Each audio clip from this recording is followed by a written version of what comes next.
Welcome back to AI Diatribe, everybody. My name is Jason Lowe. I am your host. Today I am joined by my co-host, Mr. Matt Conweiser from IBM.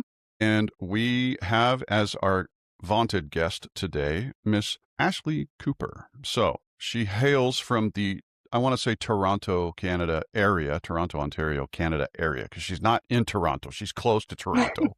when she's made this clear to me a few times. And she is, and I'm sorry, I'm digressing, but she is the COO, Chief Operations Officer for a company named CyberDrain. Rather than me going off and doing a whole bunch of stuff, I think I'll give her a few moments to discuss her current role and what CyberDrain does, and then we can start asking some fun questions and get into what we normally do, which is crazy AI talk. So, Ashley, welcome.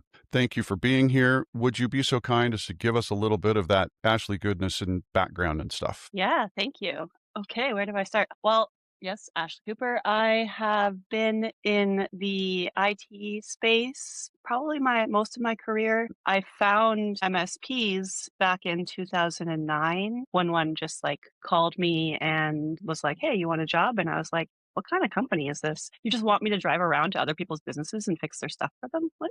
But no, I was a dispatcher there. I ended up finding my calling in like automation and process, and became the integration specialist. I was responsible for all of our tools. I built out all of our, just like our integrations, making sure that everything connected across them all. And then I left and started doing that for a bunch of MSPs. So I was a consultant to MSPs in the Canada area. I'm actually from Kitchener, Ontario, Kitchener-Waterloo, which is where RIM is from. Yeah, so I just kind of was helping out in there, like doing a lot of consulting because especially for ConnectWise, it was this big beast at the time, and a lot of Canadian MSPs were struggling with adopting it because it would cost so much to get somebody out here to help you set it up and to go through it all. So that just kind of came my thing as people grew in their maturity of their software. They were like, okay, like let's set up my ticketing, let's set up my my invoicing, let's set up my sales procurement, and then it became, oh well,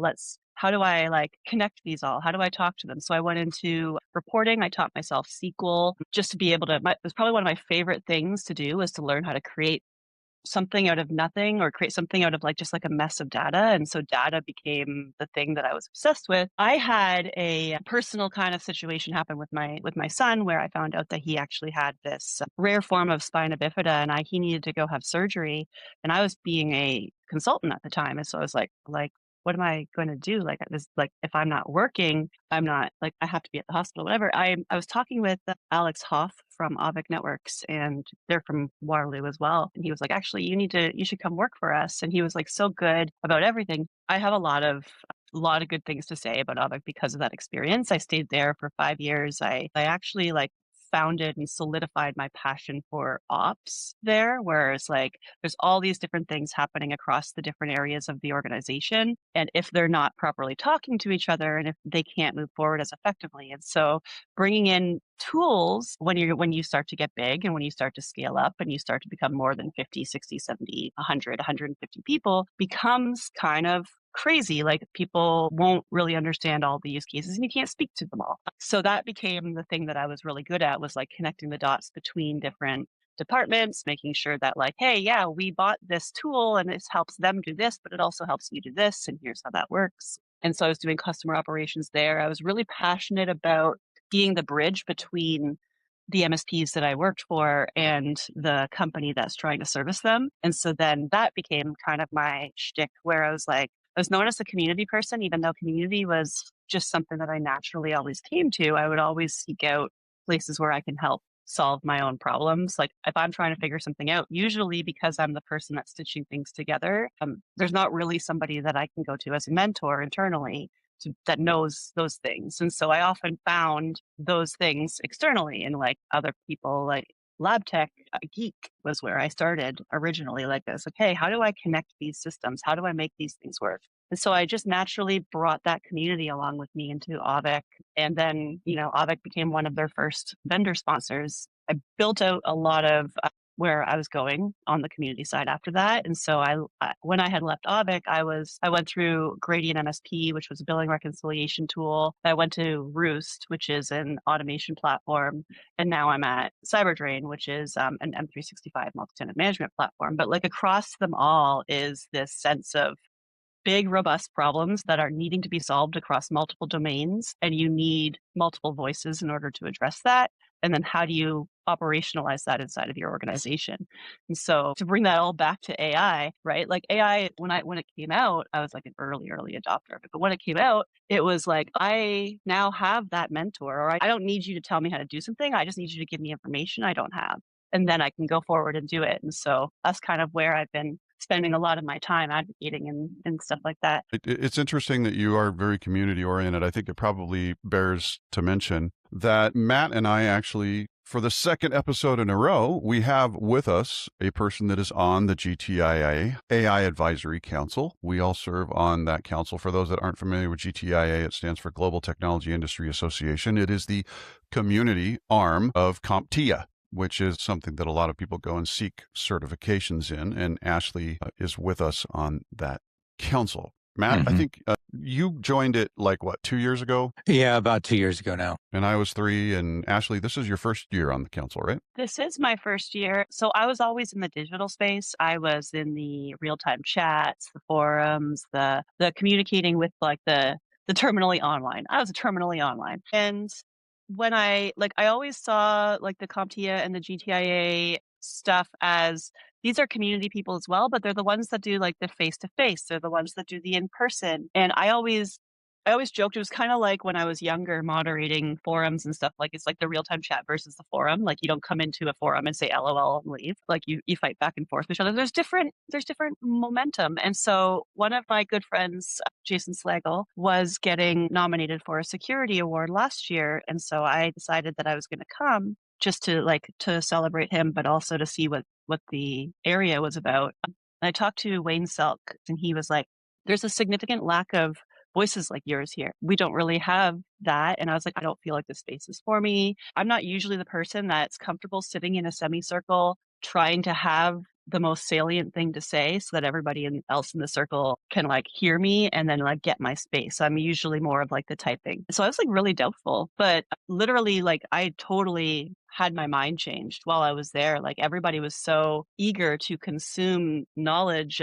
from everybody. And like, it just sort of made me realize like, oh, we all have our little play yards or whatever, where we like spend time, but that doesn't mean that we don't want to. If we can bridge those, there's so many people in each that are excited to bridge that. So that's where I was like, yeah, I'm going to jump in both feet. John Harden told me that I needed to get on the AI Council. And at that time, I was doing a lot with AI. Like I was trying to prove the way that it can be thought of differently, like the human in the lead instead of just letting it do all your stuff for you. So I was building a lot with AI as a pair programmer. And so that's where I was kind of showing off some of the builds that I did. And I was like, yeah, you just need to think about this differently. And they were like, you need to get onto this council. So here I am. So with that, let me ask you something. Great backstory and great background. And I also appreciate you sharing some details about your family, what's going on there. In previous episodes, Jason and I both shared about some of our stuff as well. And, you know, everybody's got their things. You can tell from your background, clearly a bit of a Doctor Who fan. You can tell from mine, definitely a Star Wars fan. You can tell from Jason's, he's a Star Trek fan because they don't have any souvenirs and they don't have anything to show for themselves. Just to make sure everybody knows,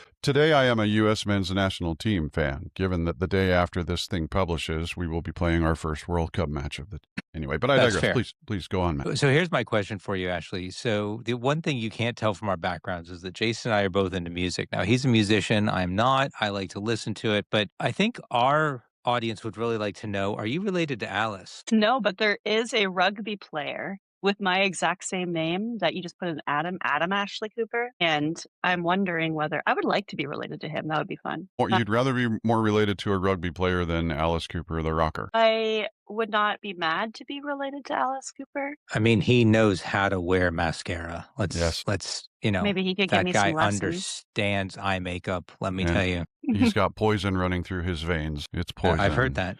So speed round, Ashley, out to a bar or a couch and books? Ooh, well, depends. Both. depending. It's not how that game is supposed to work. Yes! It does depend. If I'm reading a book right now, that's all you're going to get me to do. So Couch and Books, if I'm reading something, I haven't quite gotten obsessed with Dungeon Crawler Carl yet. So once it starts to pick up the obsession, maybe I'll be like, no. But otherwise, I do like to go out. Okay, all right. So if you're reading books, you're a fantasy book type person? Yes. Okay, Something what that about takes me Sarah away from Moss? reality. Do you know I've Sarah read Moss? all of her stuff. Yes. Okay, I so have. you and my wife would get along famously. She I have converted high our dining room opinions. into a built-in wall library, and it is 40% full of Sarah Moss books.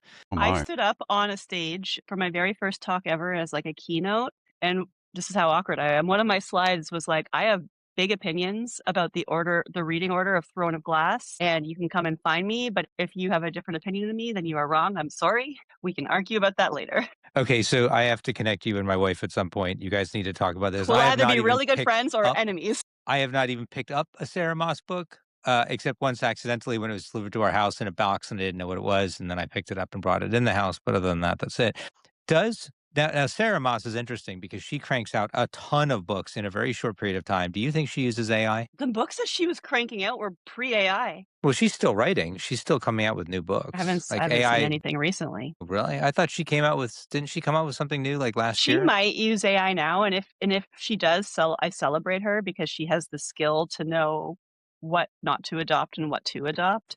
But most of the books I've read were pre-AI. Okay. So that's an interesting one. So from an AI perspective, you're not anti-AI, like authors shouldn't use it, artists shouldn't use it. Like it's okay as long as like a smart person uses it smartly. Yeah, I'm anti-AI, and I'm just like anti-lazy thinking. So Okay, I'm 100% on the anti-lazy thinking page. I'm right there with you. The reason why I brought this one up about the authoring thing is because I had posted on LinkedIn a couple of weeks ago. Is it now a compliment if somebody accuses you of being an AI?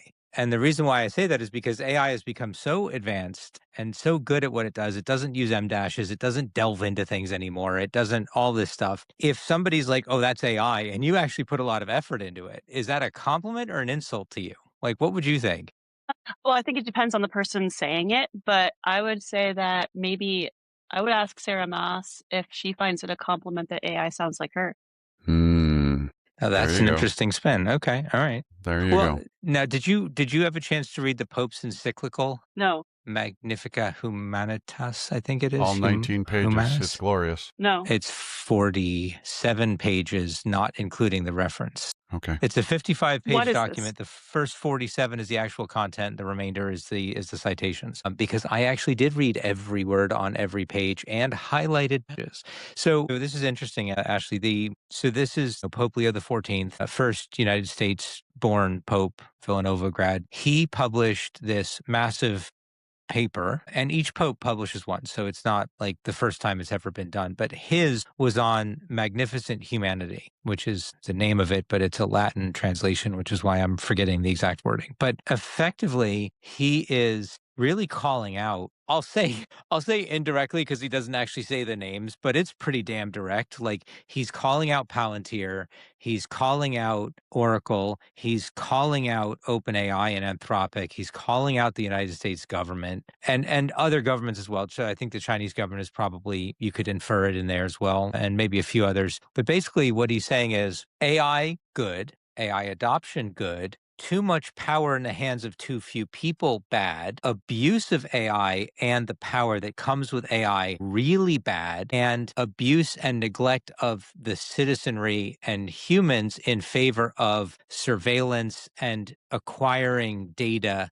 really, really, really, really, really, really, really bad. Because we forget about humanity and we forget about looking after everyone as brothers and sisters, and everything becomes just a capitalist race fueled by AI, and it just keeps putting more power in the hands of the very few who are ultimately abusing it to invade and surveil everybody else. That's not the whole thing, but that's the snippet that we'll talk about right now. So as a Canadian, what are your thoughts on that? Now that there's so many Americans that are now trying to become Canadian citizens, by the way, too, I'll throw that in there. Are they trying to do it by just adopting us into their Well, no, country? according to what No. we're hearing in the US propaganda circles, the new law in Canada is if you or anybody around you or anybody that knows you or maybe somebody that just said, "Hi, do you want to train?" is Canadian, you're now Canadian. Yeah, that works. Yeah, yeah. So We they've all have the ability to like excommunicate. You're allowed to come be part of our country now. I am allowed to invite 3 personally. Are you So serious? we got 2. We're 2. yeah. We're 2 right here. We got 2. Dual citizenship would work. I listen, USMNT, but I'm okay with 2 passports. So I no, really am. but seriously, I mean, what's the thoughts like about the Pope's stance on that stuff? Well, first of all, this is our Chicago Pope, right? Yes. Yeah, I love Mhm. that. Like at first, when you were starting to say this, I'm like, did he use AI to write it? I thought you were gonna go down that path. Well, people did accuse him of writing it using AI to write it, but I read the whole thing, and I'm Yeah, fairly sure maybe he used it for editing purposes, but he definitely didn't have yeah. it produce the document. I think that I'll have to read it to know whether this sparks my. I have so many different opinions. I'm going to try and get this one out succinctly, but the one thing that I find is almost like an anti-pattern that we see throughout life and throughout like history is that when something comes along that has the ability to do good for us, it almost always comes with the side effect of it's easier to use it for bad, or it's easier to use it in the way that you're now turning off that piece of your brain that needs to be on in order to use it properly. I think that the only reason we've had so many AI winters, the only reason we've had the hype cycles that we have, and the reason why we're going to have the winters in the future and the hype cycles in the future is because to build that momentum, people need to see this promise. And that promise is almost always only viral when it's either like simple or humorous or takes away effort.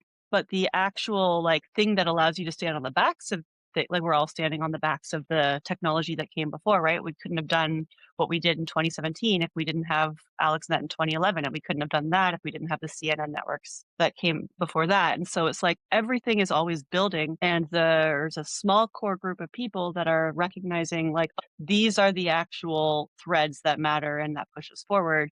But the mainstream is going to use it this way, and that's unfortunately going to be what pushes us into that over corruption and overuse, and is always going to be the capitalist agenda that makes it produce forward because that's money is what makes it get spent. We struggle with finding that balance between allowing that agenda as long as it's moving in the right way. Like if we're anti that, we're like, no, none of that is good. You kind of have to straddle both worlds if you're Yeah. going to rely on capitalism to drive innovation. And this is not true, or I mean, this is true in so many other areas besides AI, right? We're talking medicine, we're talking software, we're talking The 4-day work all week. sorts of hey, Like, I'm happy to see the United States get led in that direction. right. But like anyway, until they proved that, oh, they might actually work more and I get more out of them, they don't want that. So it's yeah. like it always does come down to a selfish motivation that you have to somehow show the people who most people would say are bad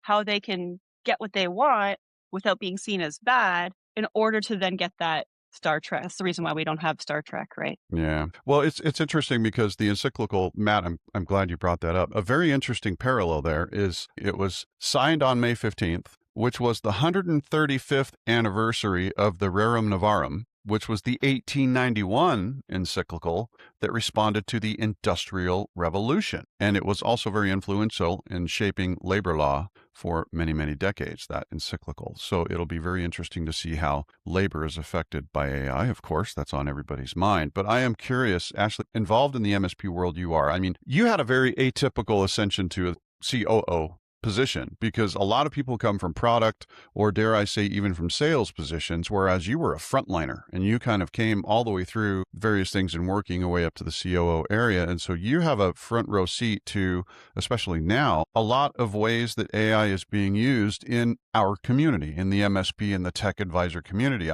I'm curious, what are they actually doing with AI right now that's actually working and providing a positive ROI? There's stages of where people are at in their AI journey. And I actually think that there's going to be a point where we have to stop bucketing all of this under AI, right? Because right now, when we say AI, we're talking about people who are using chat assistants like ChatGPT and Claude to converse. And we're talking about people who are building inference models and deploying quantized local LLMs or like local models. And like those are two very different things. And like we get kind of confused under this bucket. And this is probably one of my biggest frustrations is like people like, what does it mean when you say AI? Like to somebody who's only ever seen the stuff on Facebook that they need to be afraid of because they're not sure whether it's real or not, versus when you're talking about like these medical advancements or these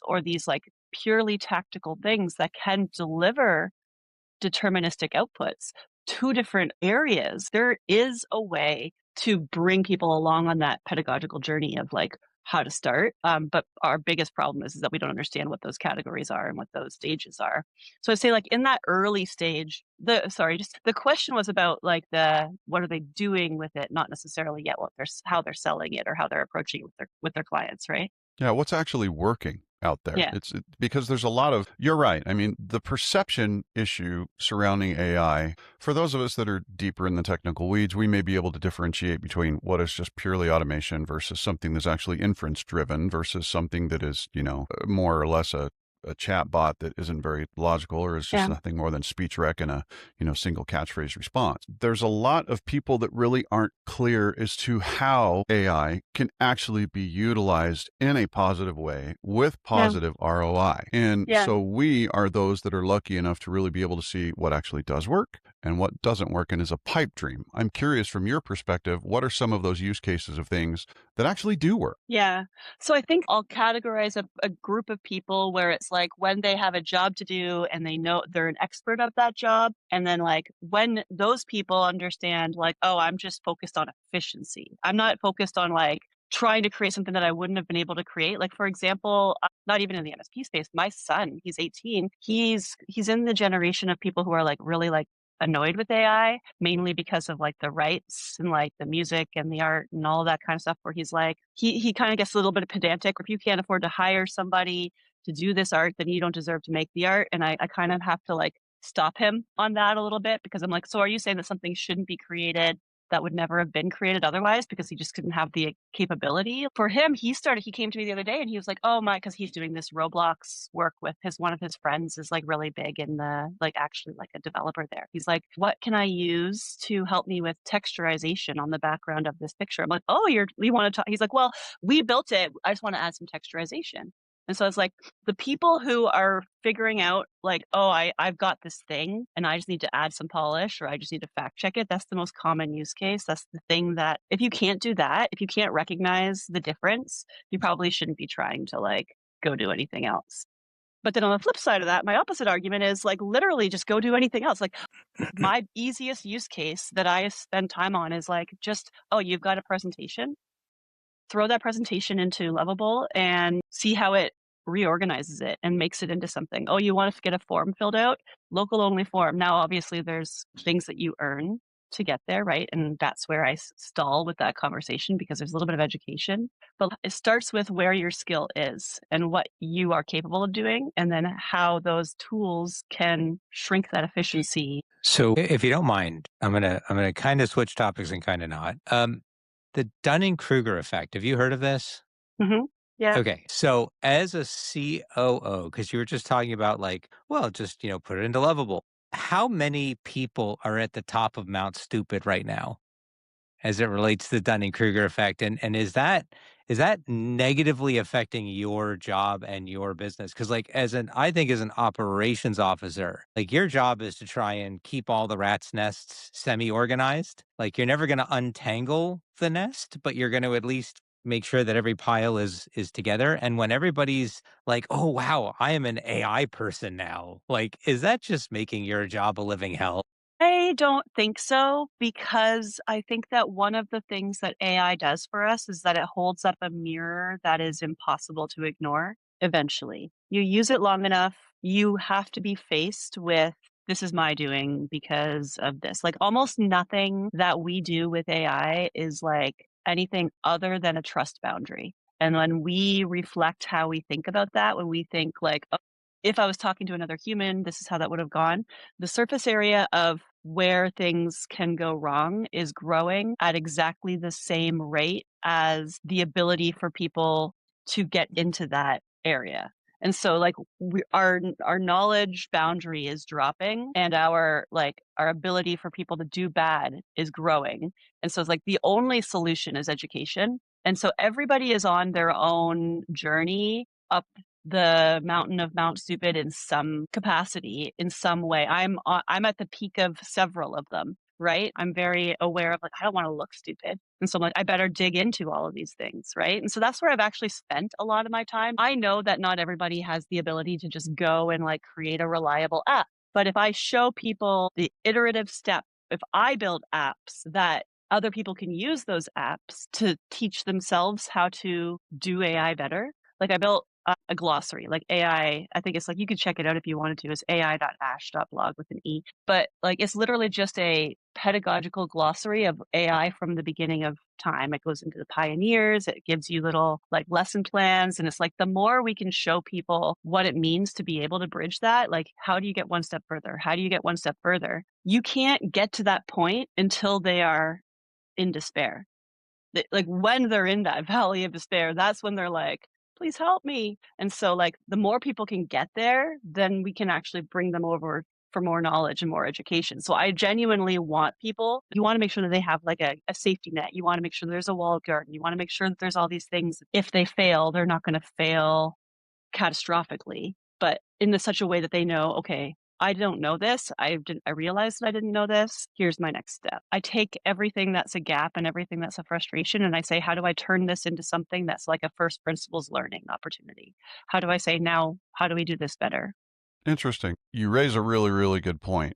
Part of maturation in just about every aspect of life is figuring out that you don't know anywhere near as much as you thought you did. And then the further along you get, you realize that you really don't know anything and that anything could change at any time. And yet we're in a place where, according, this is a Channel Futures stat, 92% of MSPs say that AI interest has directly contributed to their business growth. It's important to differentiate that it's interest in AI. But only about half of these MSPs feel confident in actually guiding clients through AI adoption. So there is a real lack of confidence, which speaks good to the MSP and the tech advisor community that we are aware of just how little we do know. What's interesting is also that 90% of MSPs view AI as either very important or somewhat important to their growth strategy, but only about 25% have AI-driven service platforms themselves actually ready to roll out as client offerings. That's according to PAX 8, who incidentally is having their meetings the week that this is being released right here in Salt Lake City, Utah. It's really interesting because what you're saying is statistically proven very easily. And we have a struggle with like the flattening of a journey, right? And it's like, interest in AI doesn't mean now I know how to sell AI to them, or I need to know how to sell AI to them. Interest in AI means, oh, now I have a motivation that I can use to make this traditionally unsexy topic that they don't want to talk about sexy to them, right? Like, oh, you want to talk about being able to use AI? Let's talk about where your data lives. Let's talk about your data residency. Let's talk about your, like, do you have Purview set up? What are your DLP policies? Where does this live? What tools do you have? Nobody wants to have those conversations until you tell them that that is the next step in order for them to be able to benefit from AI. It's so interesting because right now it feels to me, and Matt, I'm curious on your opinion, and Ashley, both of you, there are so many people springing up everywhere saying, I'm an AI consultant. I can help you adopt AI. This to me feels like the life coach phenomenon that is going on like crazy, because you have so many people who are coming forward and saying, I'm a life coach, but they don't have any counseling background. They don't have any psychology background. They don't have anything that actually contributes to them being a life coach other than they want to be a life coach. It feels like the same thing in the AI world. There's so many people saying that they can help people with AI, yet they don't even have a technical background. They've never written a line of code. They've never been in any sort of an architectural or an engineering role whatsoever. They've never even been in business operations. They're coming from, some customer service role that had a chatbot, and they're thinking that they are qualified to be some sort of an AI consultant. What do you guys think? Am I right or am I wrong? Am I barking up the right or the wrong tree here? Well, I mean, there's a couple of things that jumped into my head, frankly, as you were talking, and it brings a few things together from also a lot of things you were saying, Ashley.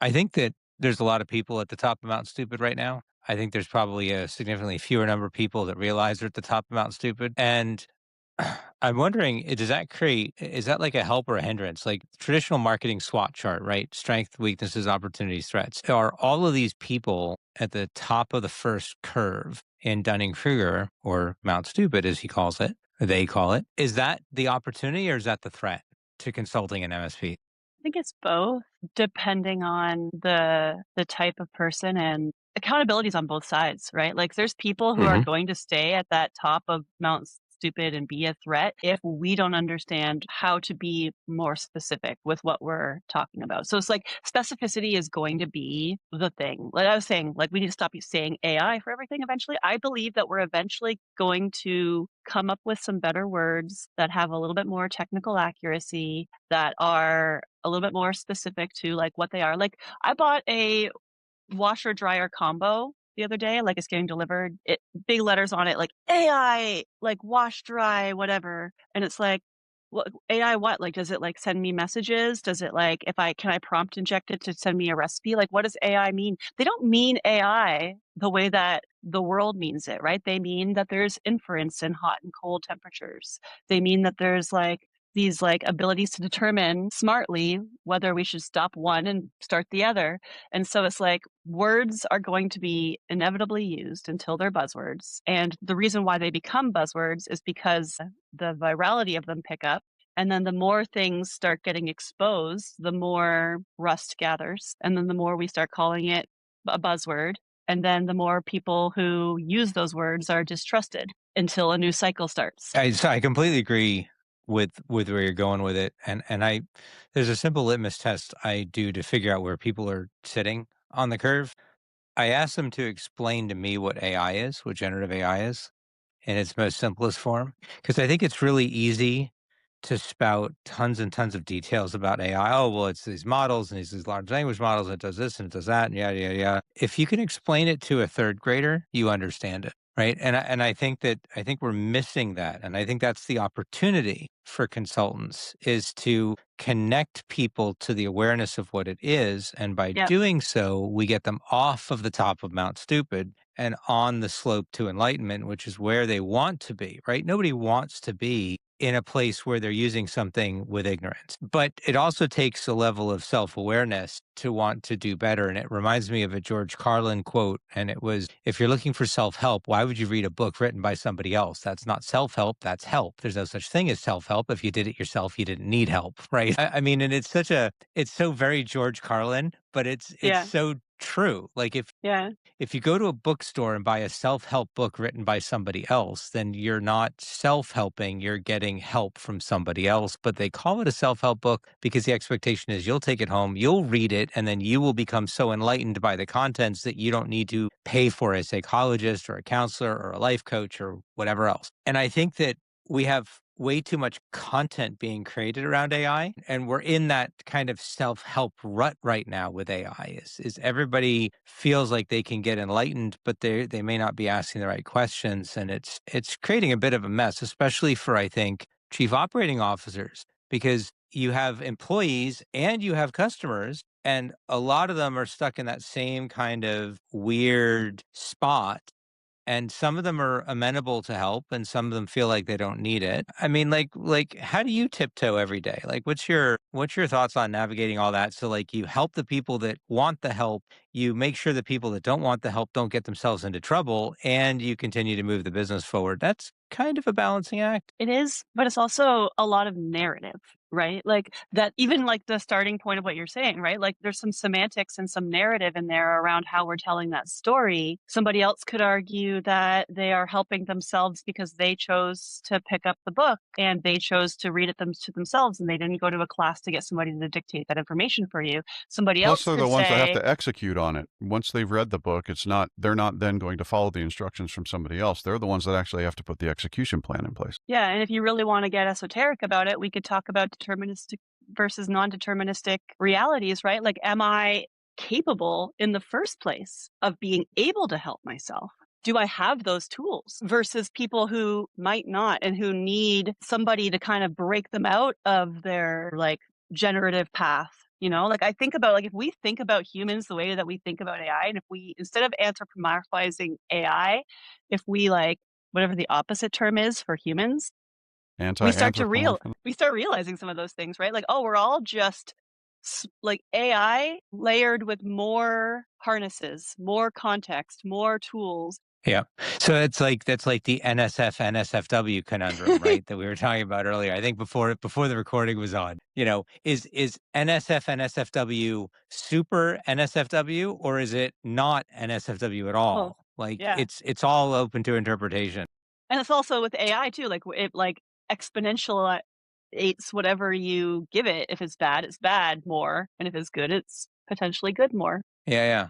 So here's the question, right? So in that context, let's think about this, because now we're getting a little bit technical, and I feel like Jason's going to cut us off and start to give a glossary on the podcast, because that's the thing. We get too technical. Just for the whole audience, just I can't do the Jason voice. I just don't have your voice, dude. I wish I did. Anyway, so talking about that, what is your opinion on AI capability? Like, we typically don't see models ever saying, I'm sorry, I can't do that, unless it hits a governance guardrail. Like, if it hits a governance guardrail, it'll say, I'm sorry, I can't do that. I won't do that. I don't do that. I've never seen a model where you ask it to do something it is unaware of how to do or incapable of doing, and it just flat out says, nope, sorry, that's just not my thing. Like, Because it that's not a doesn't do model's that. job. That's a harness job. A model is designed to generate whatever it can based off of the predictive next steps of what you're saying. The reasoning piece of being like, I actually don't know that answer. That's a harness, right? Like that's the fine tuning and the harness, and like that's the additional layers that we're only just now touching on. Notebook LM does a good job of it.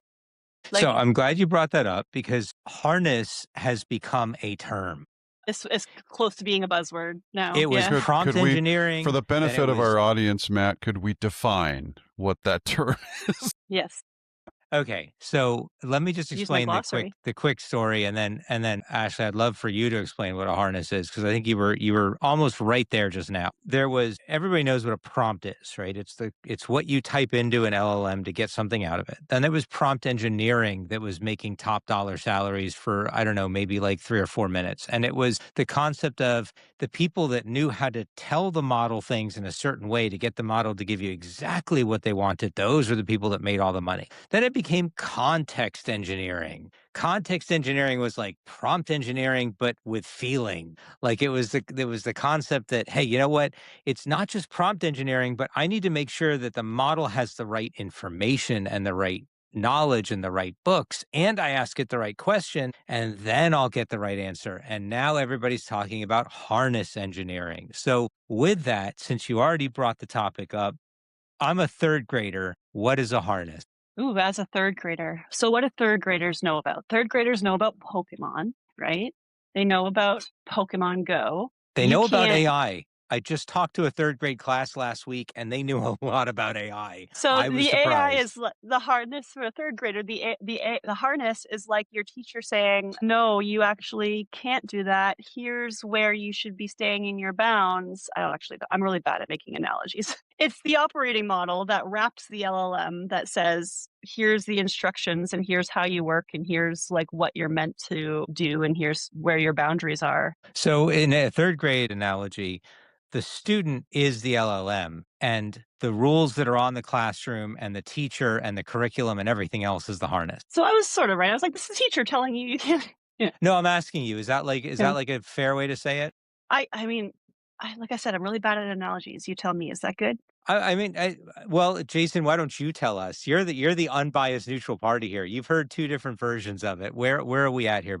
Well, some sort of a beautiful blend in between, I think, probably. Far be it from me to try and define what a harness is. My perception of a harness is just glorified and more in-depth context with, limits and boundaries established. That's my opinion. It's just, you're right. Prompt engineering was, let's figure out how to tell it what it needs to do to give us what we want. And then context engineering is making sure that it's doing more correctly. But then, a harness would be, let's make sure it's doing it more correctly within the bounds that we definitely need it to operate within, and not go dangerously or so in a different direction or in the wrong direction or violate something that it shouldn't be violating through this process. So Could we it's a say horse something like, harness.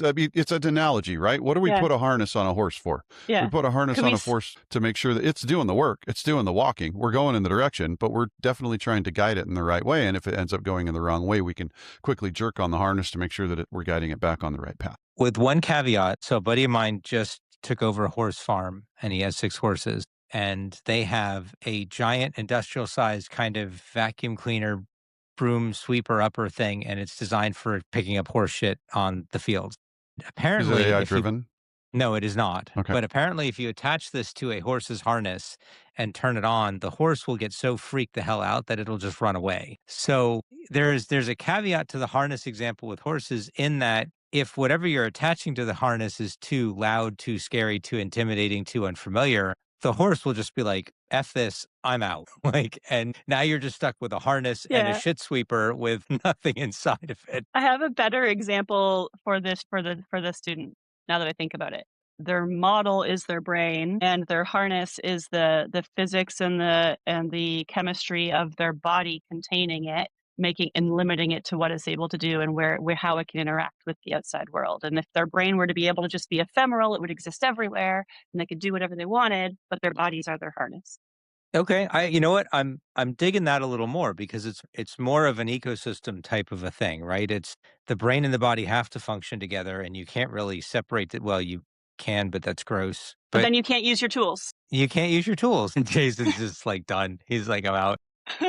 So I totally get it. Now, let me ask you this. We've got the harness thing, talked about the Pope. We've talked about Sarah Moss. We've talked about, like 4,000 different topics. Where's the future for all of this? Like, what's happening? Is there going to be a major breakthrough or are we just going to keep climbing up and down Mount Stupids for the rest of our lives? If we can hold back some of the entropy from leaving the system and we don't corrupt and burn out too fast this way, and we have the opportunity to get things done properly. And let's assume a utopia. Let's assume that we can figure out the induction cooling, we don't have to just let it evaporate, whatever, we can figure out all that kind of stuff, which is possible.